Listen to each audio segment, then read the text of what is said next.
The Columbia Broadcasting System presents The Man Behind the Gun, dedicated to the fighting forces of the United States and the United Nations, and broadcast in the hope that these authentic accounts of men at war will bring you a better understanding and deeper appreciation of the job our fighting men are doing on every battlefront in the world, and the job we have to do to back their attack with extra war bonds.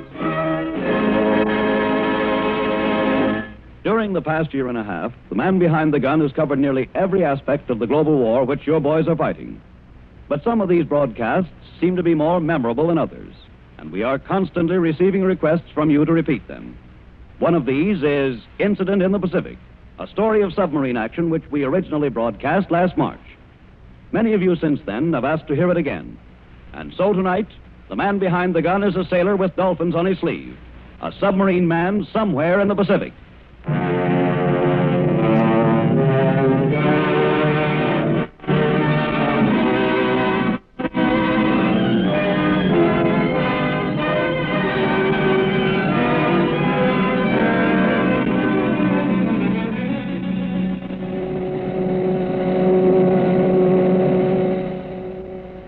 Rig for diving, pass the word. Rig for diving, pass the word. Rig for diving, pass the word. Rig for diving. You're standing by for the first dive of the cruise. From now until you get back to port, the sub will be ready to dive on 30 seconds' notice, night or day. From now until you get home again, you'll be under the sea most of the time. It's business now. But there's something wrong. You've made dives many times before. But this time, there's something wrong. Your head aches and you don't feel right in the stomach. You're sweating it out already. Boy, I got the shakes for fair. Hey, what's the matter, Quinn? You don't look so good. Hey, your pan's got all the animation of a dead codfish. Oh, lay off. I got the jumps, that's all. I ain't felt like this since my first time out. Fine thing. You were in the bow planes with stage fright and me with my insurance not paid up. Come on, snap out of it, will you? Diving station, stand by. You take your station on the bow plane control wheel. You sit there on a little stool facing the dive meter with your hands on the huge wheel that controls the projecting fins up forward. The fins that send you up or down when you're underwater. Everywhere around you is machinery, gleaming metal in the light. And behind you, sunk like two posts into the deck, are the periscopes. The captain stands there waiting for his second officer to report. Ship is rigged for diving, sir. 2, 3, and 5 banks at 2,400 pounds. Kingston's closed. Main induction open. Bow and stern planes tested. All stations manned and ready, sir. Very well. All ahead full. Steady on course 180. All ahead full, sir. Steady on 180. Take her down 100 feet. Diving! Right the vent. Right the vent, sir.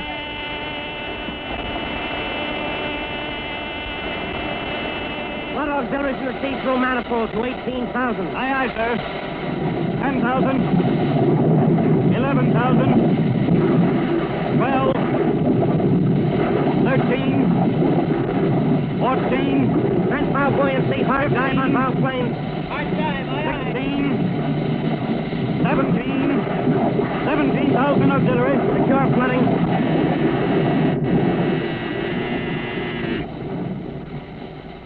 What's the angle on the boat? 10 degrees dive bubble, sir. Bump from auxiliary to forward trim. Take the angle off the boat. Aye, aye, sir. Take the angle off the boat.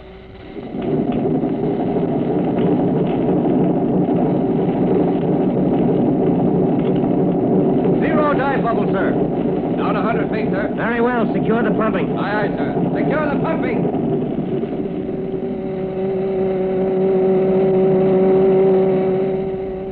All ahead normal. Steady on base course. All ahead normal. Steady on base course, sir. Very well. Shout down the men off watch. Pass the word. The smoking lamp is lit. Shout down the man off watch. Pass it. The smoking lamp is lit. Shout out, pass it. Smoking lamp is lit. Shout out, pass the smoking lamp. You're off watch now.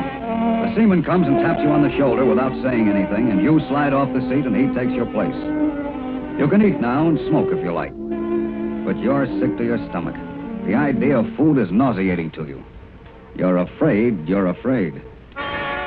You're wondering what's got into you all of a sudden. Why, after all the times you've been out, are you making a fuss about going to sea? You've gone out plenty of times and never thought a thing about it. You weren't even sweating when the bow planes on the Cooper jammed and you hit bottom at 400 feet. Then you remember the S-9. That went down 400, too. And it stayed there.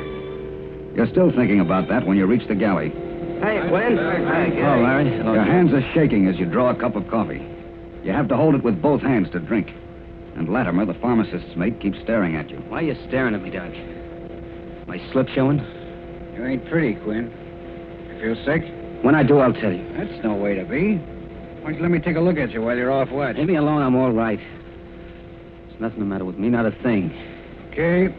Forget I said it. Oh, why didn't you let him give you a pill, Quinn? What do you got to lose? I don't need a pill. Just off my feet or something. Did you have a good liberty, Blackie? Oh, did I? My hat blew off. Hey, what are you going to have to eat, Quinn? Give me some more Joe, huh, Cookie? Yeah, sure. You want sand in it? No. Give it to me the way it comes. You know you ain't going to have any teeth left to keep on drinking raw coffee. They're my teeth. Okay, just don't beef about it if they start falling out. The sub is sweating a little. Water trickles down once in a while from underneath the cork lining. The coffee tastes good. Tastes good. Yeah. Personally, I don't know what you guys see in the stuff. I took a slug of it once and it put on my hat and shoved me out the hatch before I knew I was awake even. Hey, you want some pie to soak it up? I don't know. Got any lemon meringue? No, I ain't got no lemon meringue. And what do you got? Now, don't ask me to go through the list. You guys keep coming in here and asking me what I got like it was a short order cook. You want some apple pie, yes or no? Okay, I'll try apple. Okay. You really eat on a submarine. Everything is the best. Plenty of fresh fruit, good beef, even ice cream. Nothing but the best on a submarine. And you know why the food is so good. Up here in the galley, like in every other compartment, there's a metal plate on the bulkhead. A metal plate with the Morse code on it and a hammer on a chain. So you can tap messages back and forth if the sub gets sunk. I think I'll take a rain check on that pie, Cookie. Hey, what's the matter? You don't like it? That's good pie. No, I just ain't hungry, I guess. I think I'll hit the sack for a couple of hours. Suddenly you have to get out. Suddenly you aren't hungry and your stomach hurts from being afraid.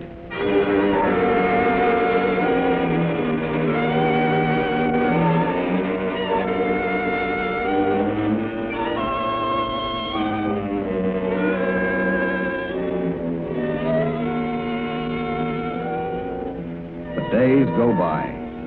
Then it's a week since you left port. The fear that's in you has become a rat gnawing at the pit of your stomach. It burns inside you night and day, so that you lie awake in your hammock, sweating and cursing yourself for sweating, and hoping it won't show in your eyes.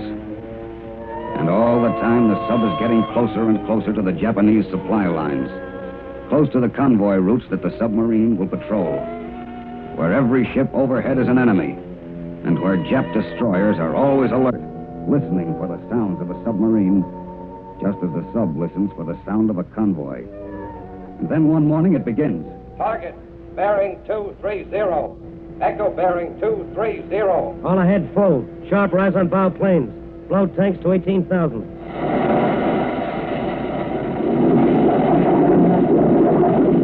The sub quivers as it surges up off the bottom of the sea. This is business now. Level off at periscope depth, mister. Aye, sir. 5 degrees rise. 85 feet. 80 feet. 75. 70. 65. Level off at periscope depth. Trim bow planes at periscope depth. Trim, sir. Aye, aye.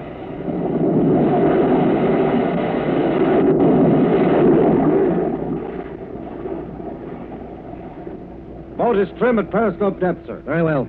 Up periscope. Now the gleaming posts of the periscopes are rising from their wells, and the captain bends over and unfolds the handles as they come up, and then swings the periscope around to the target bearing and hangs there from the handles as he peers through the lens. What's his speed, sound man? Speed is 15 knots, sir. Vessel is of Nasaka Maru type. In every part of the boat, there's silence now. You sit there with your back to the periscope, but in your mind you see the captain hanging from the handles as he swivels the periscope around from point to point on the compass, looking for other vessels. Second enemy vessel at bearing 205, sound man. Analyze it for me. Now the sound man turns his detector to bearing 205. And the sensitive plates pick up the beat of the ship's engines and break it down on the dials. Second vessel is Japanese destroyer, sir. Speed is 18 knots. Course erratic. Relative bearing 040. Again? Relative bearing 040.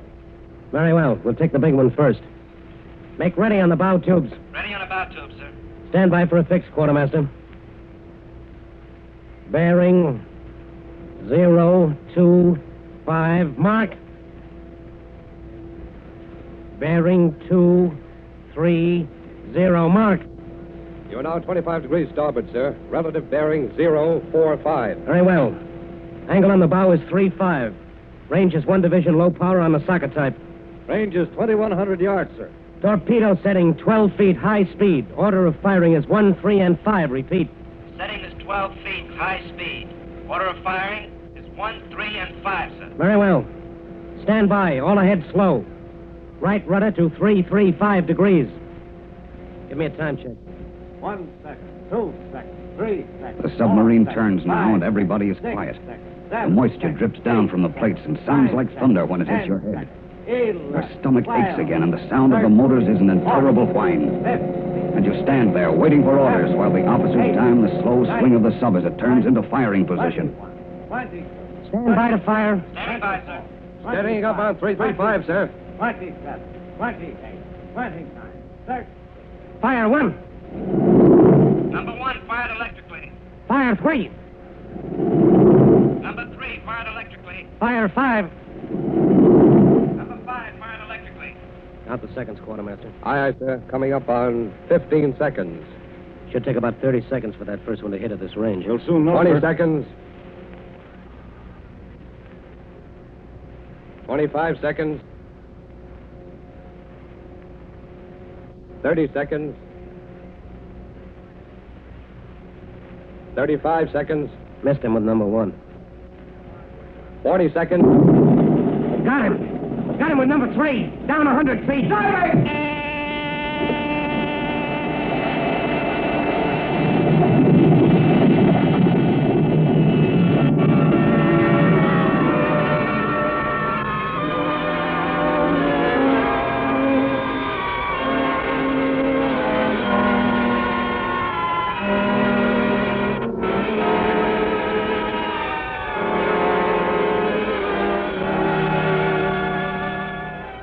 It's over now.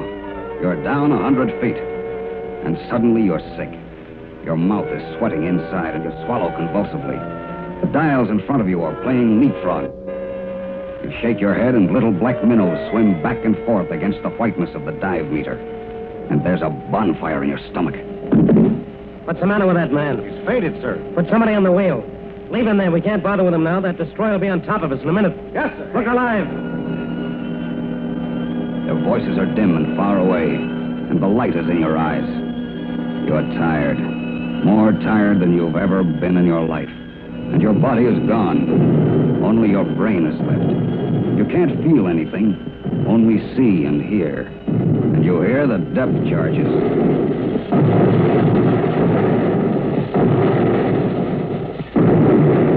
Cut both motors. Cutting both, sir.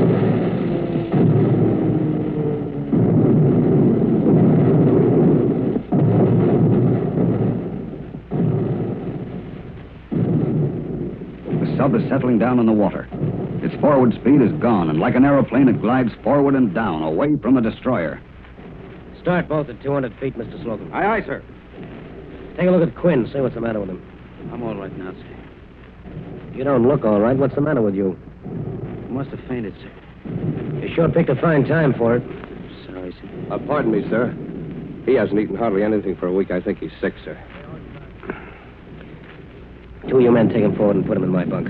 Tell the pharmacist mate to give him the once-over. 200 feet, sir. All ahead full. They take him forward through the narrow passageway and put him in the captain's bunk. Then Latimer, the pharmacist's mate, comes in. What's the trouble, kid? I don't know. Well, let's take a look. Your name is Latimer. You've been in the submarine service a long time. You're a pharmacist's mate, a pill roller. A guy gets a bellyache and you hand him a pill. He gets a cold, you hand him a pill. He has a headache, a pill. But this is different. This boy's face is green, and his skin is hot under your hand. Cautiously, you touch him with one finger, to the right and below the navel. Holy. What's the matter? What's the matter with me, Latimer? He stares up at you, pleading with you. You can't look into his eyes. You swallow a couple of times and lick your lips and then turn away toward the control room. Be right back, kid. Take it easy. You stumble over the combing in your haste. The palms of your hands are suddenly dry and cold. And you stand there by the forward periscope waiting for the captain to notice you. And your mouth is like cotton. What's the matter with him, Latimer? Find anything? Listen, I'm no doctor. All I'm supposed to do is put on bandages and hand out pills. I'm no doctor.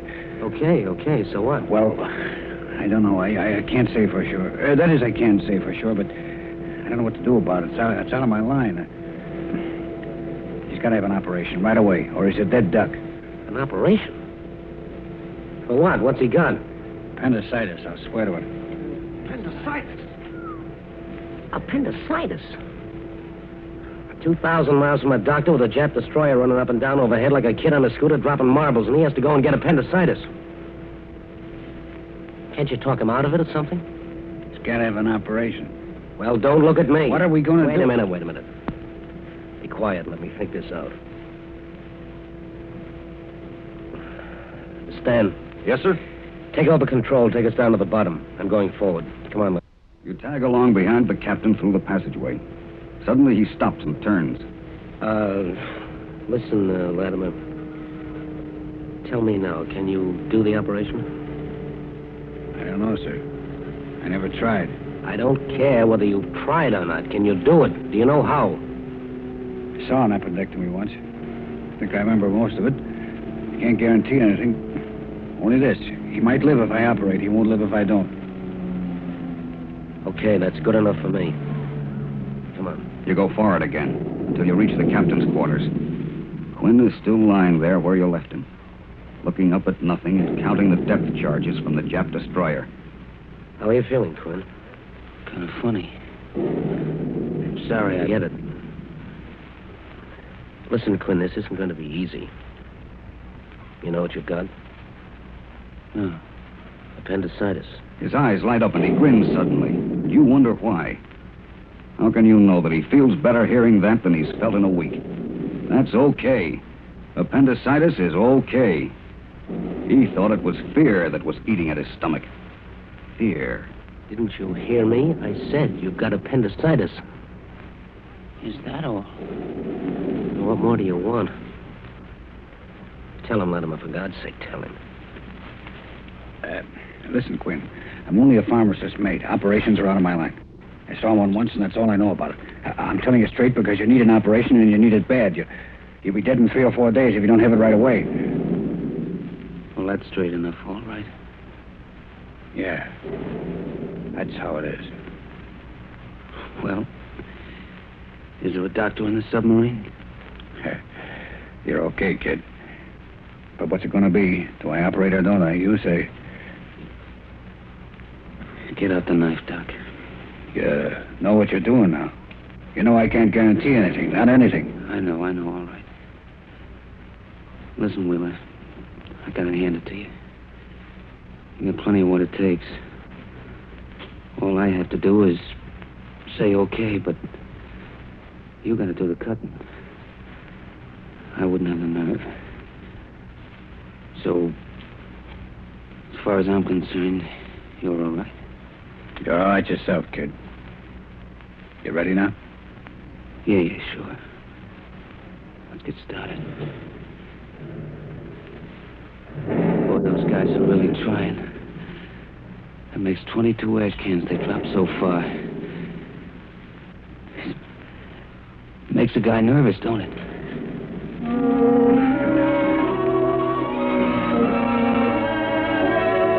Now it starts. Up forward, the cook is sharpening his best kitchen knife. Some of the men set up a couple of lockers in the forward torpedo room and cover them with tarpaulins. Their faces are gray. Have the electricians made rig up landing lights. We need plenty of light. Aye, sir. Ace, the torpedo man, is taking the warhead off one of his fish. The torpedo labeled Merry Christmas Tojo. And then, when it's dismantled, they pour out the alcohol in it for sterilizing instruments. You start making the instruments, bending tablespoons into crude hooks. muscle retractors. And while you work and flex your hands, a man reads to you from the anatomy book. When the anterior abdominal wall is removed, the viscera... What's viscera? Viscera, guts. Oh, gee, Latimer, do I have to Read. The viscera are partly exposed. To the left of the liver is the stomach, from the lower border of which an apron-like fold of peritoneum. Peritoneum. Doing the best I can, ain't I? Read. Come on, will you read? The greater omentum descends for a varying distance and obscures to a greater or lesser extent the other viscera. Below the greater omentum, some of the coils of the lower intestine. They tear a page out of the anatomy book. It's a diagram of the stomach. And the navigator of the sub measures everything with his calipers and then starts drawing on Quinn's stomach with an indelible pencil. Drawing a course for you to follow when you cut. Right about here is where we're headed for. Listen, do you have to talk as though we're looking for an island? The cook comes in then with the kitchen knife and a tea strainer. The tea strainer is for the anesthetic. He comes over and stands by Quinn for a second, and his mouth is working, and there's sweat shining on his bald head as he leans down. Look, Quinn, I just wanted you to know, kid, well, anytime you want something special from the galley, you just let me know, huh? Even if it's lemon meringue pie. Thanks, Cookie. I'll take you up on that. Okay, kid. Okay, it's a deal. Everybody fades out of the torpedo room. One by one, they slip out, not saying anything, just getting out. They give you a wink and a nod, and then smile a little at Quinn, lying there naked now. Then they fade out until only you and the captain and the second officer and the guy that reads from the book are left. You push the little table with the instruments on it over next to Quinn.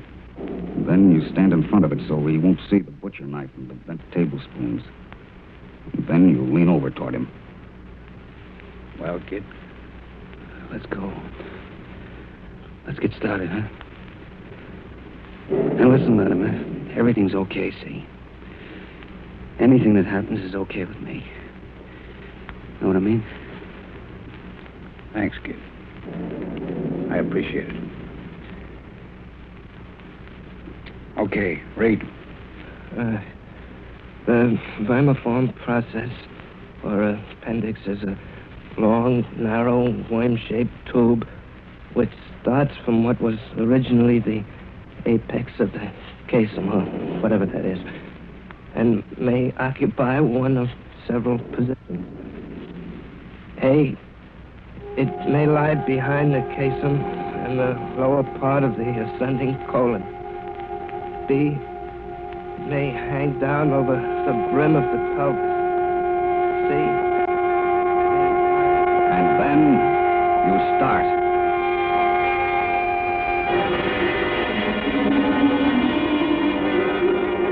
Two and a half hours. 2.5 hours it takes you to do a 45-minute operation. 2.5 hours with no sound but the crash of depth charges and the steady drip of ether through the tea strainer, drop by drop, until the can is nearly empty. 2.5 hours of groping and fumbling and cursing in a low monotone. Cursing the submarine and the sea and the man lying there on the table. And the knife and the light and the beads of sweat that form on your face and neck. 2.5 hours of leaning over with the captain right behind you, handing you spoons and wiping off your face. And always in the background, the shaking voice of the man reading from the anatomy book.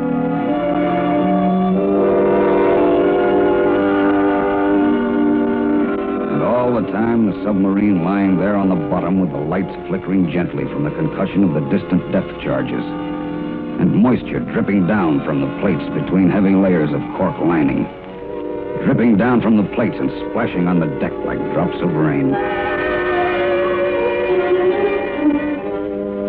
And not a sound anywhere in the sub.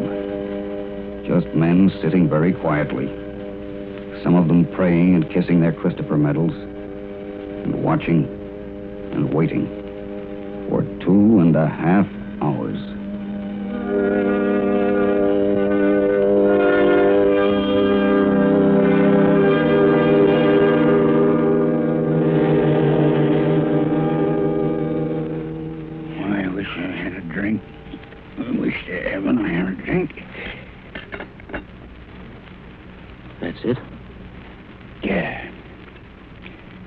finished. Be okay, I think. Okay. Oh, I sure do wish I had a drink. It's all over. Pass the word. He's okay. It's all over. It's okay. He's okay. It's okay. He's okay. Oh, by Godfrey, let's get back to work. Every man to his battle station. Stand by fore and aft. We're pulling off the bottom after that destroyer, and if we can't get it any other way, I'll ram it out of the ocean. Full rise on the bow planes. Full rise on the bow planes.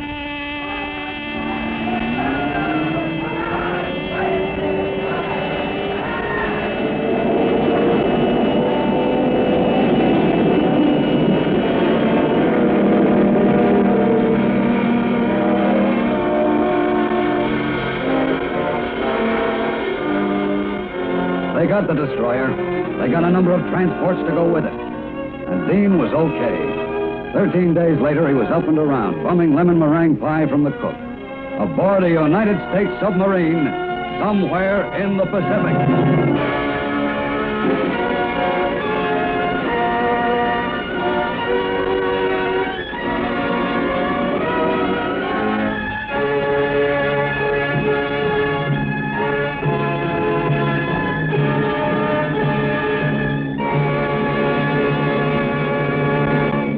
All incidents in this broadcast are based upon fact.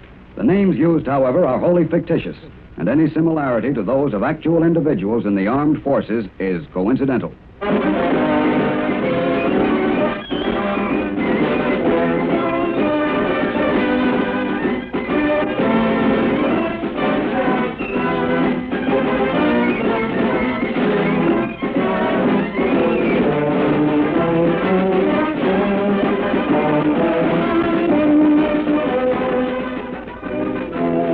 Behind the Gun is produced by William N. Roast. Tonight's script, Incident in the Pacific, is written by Randall McDougall and directed by Robert Louis Shea. Jackson Beck is the narrator, and the original musical score is composed and conducted by Van Cleef. Tune in again next week at the same time for another dramatic reproduction of the war your men are waging around the world.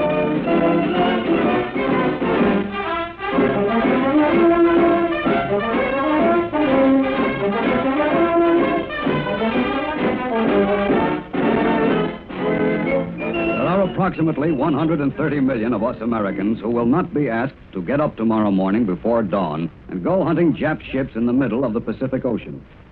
And certainly there are more than 100 million of us who will never be asked to do any more dangerous war service than give a pint of blood to the Red Cross, invest our war earnings in war bonds, pay our taxes cheerfully, and stay out of the black market. There are at least 100 million very lucky people in America tonight. 100 million lucky people who have it in their power to win the war in 44. This is CBS, the Columbia Broadcasting System.